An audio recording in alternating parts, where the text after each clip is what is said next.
sa sibuyas, ang ginagamit ko sa pataba kasi, sa 1 kilo, 3 supot lang. Sa 1 kilo. Balik, kayo na po namumuhunan doon sa pagbili ng mga buto, pataba. Oo. Kaya lang kung kakapusin, medyo muutang ng konti, pang puno, yung kapos. Ang kanyang budget. Yun. So kung matutulungan sana tayo, mas maginhawa na tayo. Apo. So yun, kumakatok po kami sa inyong mga puso na matulungan nyo ang ating mga upland farmer. Katulad nila, Tatay Itong Ordanza. So maraming pumapasyal dito na tayo. Mako nga dito ang katulad nung nag-ani kami ng sibuyas, halos 400 na sa 150.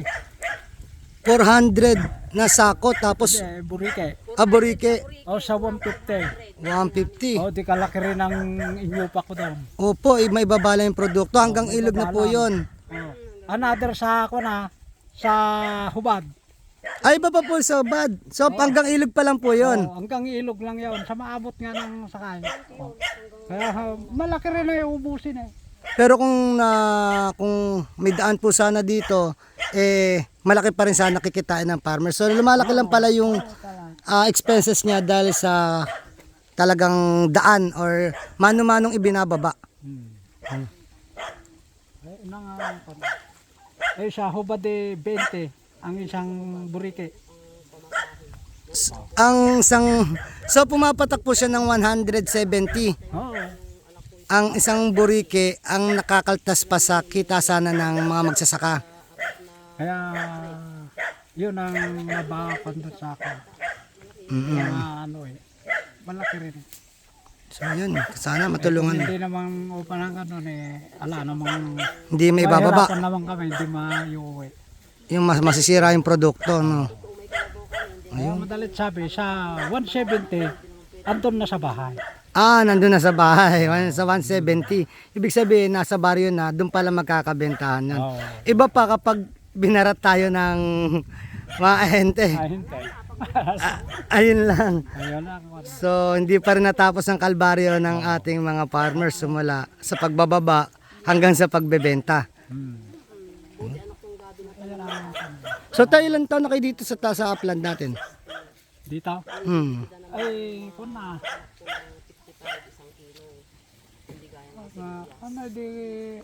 Manong tawin tagpuin. Naku, matagal na tayo. Matagal na Ang bunso Buhay pa nung mga matanda na biyanang ko siyam nun. na buwan. 25 na. Ah. Kwentahin mo anak. 25 years na sa pake. Yun ang bunso ko 9 months lang nang inahon ko dito. Kasi noon, ando doon ako sa baba. Opo. Nabaha yung bakod ko doon. Matanda naman na yung biyanang ko. Baka naman pagdating ng mayroong aangkin dito. Opo. Kaya umahanap po kayo. Opo. Maganda naman po, tahimik ang inyong lugar.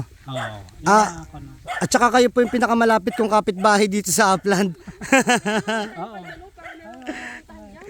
Opo. Nagpapasalamat ako tayo sa sa kabaitan, sa hospitality yan. Pinahirap tayo ni tatay ng kaldero at saka mga pinggan. Yan, salamat po. Matagal na kami dito kung may tinatong halos ilan na. Mula pagkabata nyo tayo, no? Diba? Tapos, imagine niyo mga kap, ganong katagal. So, ganon na sila katagal dito at ilang taon na yung ginagawa nilang pagbababa ng produkto ng mano-mano at yung presyo ng produkto. Nag-60 ako. Ibig sabihin, malaki pa yung nakakaltas sa kanila. Minsan nga, baka mas malaki pa yung nakakaltas sa kanila kaysa sa kinikita nila. Yun. Talaga. So kung matutulungan natin sana sila ng government or kung may co-op, magkaroon tayo ng farm to market road para hindi mahirapan na ating mga farmer na may ibaba ang kanilang mga produkto at makabawi sila dun sa puhunan nila. Halos hindi na dito dinadaan. Doon mo sa Bugnan kasi mas maano din sila. May daan po. Mas maginhawa na ang kanila dito. Pero kung maabot ng daan dito, Opo. po, dito ang kanila. Opo, dito. Bali marami pa po nagtatanim dyan sa taas. Oh, marami. Marami. So bali yung daan po natin dyan, ang labas bugnan kaso masyadong malayo. Wala ako na masyado kung hindi. Katulad yung ano ko ron. Malayo naman masyado. Mas malapit dyan. O mas malapit. Kung magkakaroon lang po sana tayo dito ng daan na mas malapit, no? Oo. Yan. Mas maginhawa at saka mas maganda kung may daan. Ma-open pa natin yung tourism natin dito. Sa mga turista na tayo.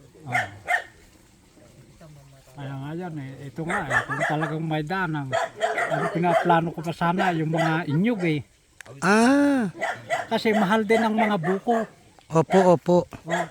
Mga buko kung nakatanim ka ng mga 500 puno lang halimbawa, sa isang puno humarbis ka ng isang kwan doon sa isang puno, 2 kwan na kamo na.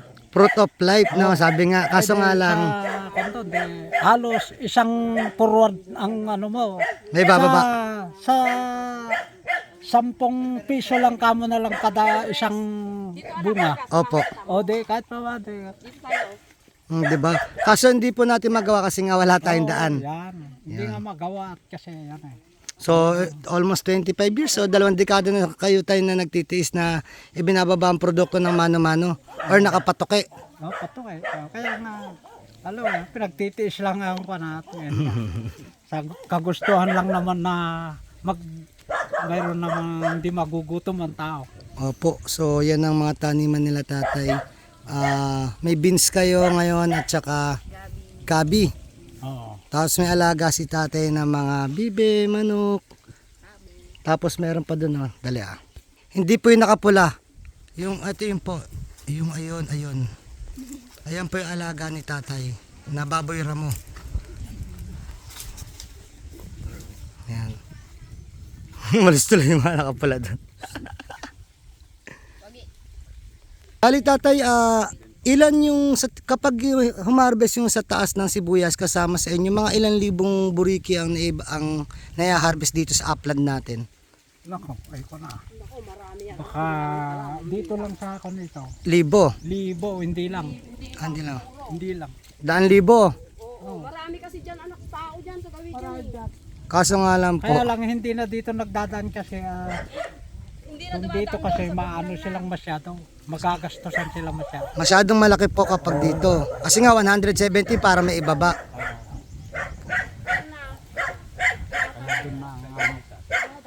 So yun mga kabali, narinig na natin sila Tatay Itong Ordanza na regarding ngayon sa farm to market. Sana makakahingi tayo ng tulong at matulungan natin mga upland farmers natin. Ayun tayo, maraming salamat. Una na kami, maraming salamat sa iyong pagpapaunlak. Ingat kayo. Alam mo sa pagbababa Opo. baka magalusang kanya. Kaya po, salamat tatay, salamat. Guardo, no? Salamat po. Walang ano man Pag bumalik kayo, punta tayo doon.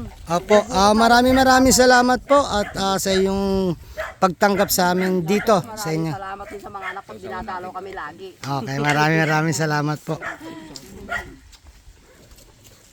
So yan mga kabali, pauwi na ngayon tayo at papaba, bali, ito masasalubong pa natin yung ibang mga nagtatanim dun sa upland.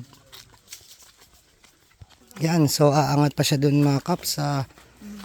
Kailan punlaan mo? Kailan punla? Matagal pa, naglilinis na. Ngayon ba na? Okay, sige, good luck. Yan mga kabali, pauwi na nga tayo. Muli po inyong lingkod, General Orion. Lady Orion. Nataos puso po nagpapasalamat sa inyo na walang sawang panonood sa aming mga video. Na sana po gabayan ko ng Panginoon, sampu na inyong mga pamilya. Na sana po mingi tayo ng gabay sa Kanya, sa isip, sa salita at gawa, upang magampanan natin tungkulin natin dito sa mundong ibabaw, na naayon sa Kanyang mga kagustuhan at mga kailingan. Muli po, maraming salamat. God bless.